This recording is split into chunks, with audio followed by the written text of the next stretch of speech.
Tricolores de toda a terra, o nosso Flu Épico de hoje saúda os campeões carioca de 1971. Falaremos nesse vídeo sobre aquela grande conquista no clássico Fluminense e Botafogo, vencido por 1-0. Fique conosco, deixe o seu like e acompanhe essa linda história do Fluminense.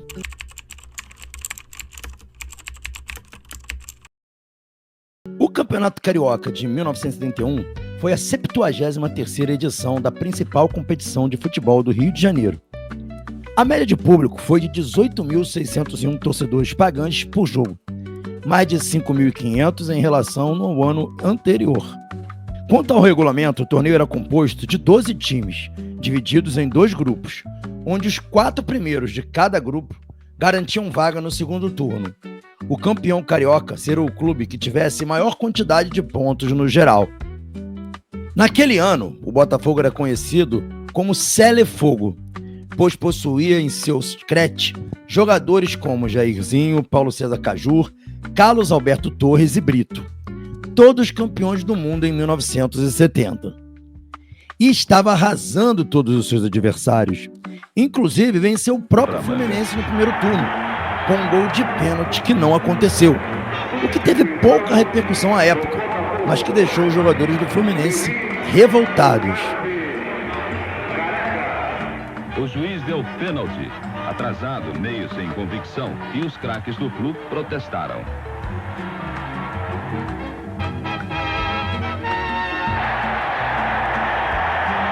A bomba de Paulo César liquidava a fatura.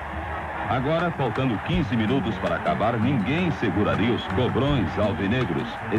Sendo assim, o Botafogo encerrou o primeiro turno líder do seu grupo, com 11 pontos em 6 jogos, vencendo 5 desses jogos e empatando apenas 1. Terminando o Flu em terceiro, atrás do Olaria, com também 9 pontos.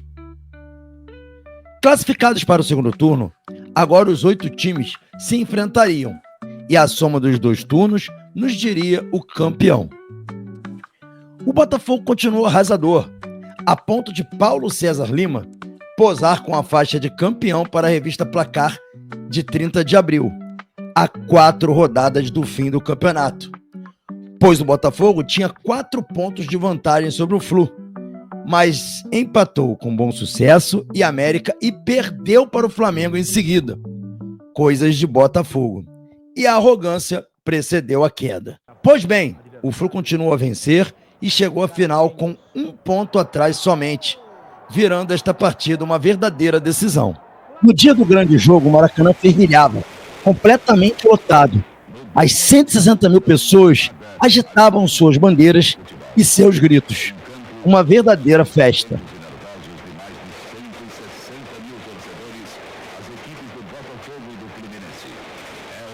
No primeiro tempo, o Botafogo, que tinha vantagem do empate, jogava na retranca, deixando apenas Zequinha e Nilson para os contra-ataques. O Fluminense também entrou bastante cauteloso, provocando um absoluto equilíbrio entre ambos.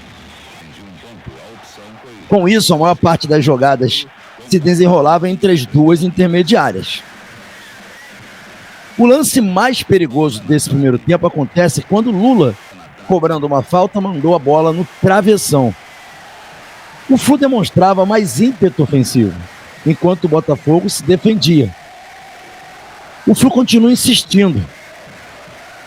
Aos 28 minutos, o Botafogo perdeu o lateral Carlos Alberto Torres e saiu contundido. E o 0-0 garantia o título do Botafogo, que gostava do resultado.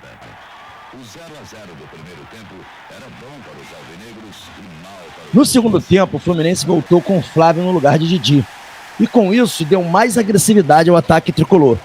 Mas o Botafogo era perigoso com as investidas de Zequinha. O Fluminense continuou timidamente mesmo com a entrada de Cafuringa no lugar de Wilton. Com a necessidade da vitória, os tricolores partiram para o ataque, principalmente com os laterais Marco Antônio e Oliveira. Mas quem teve a grande chance foi o Botafogo. Aos 34 minutos, Félix pratica uma defesa espetacular na cobrança de falta de Paulo César com maestria.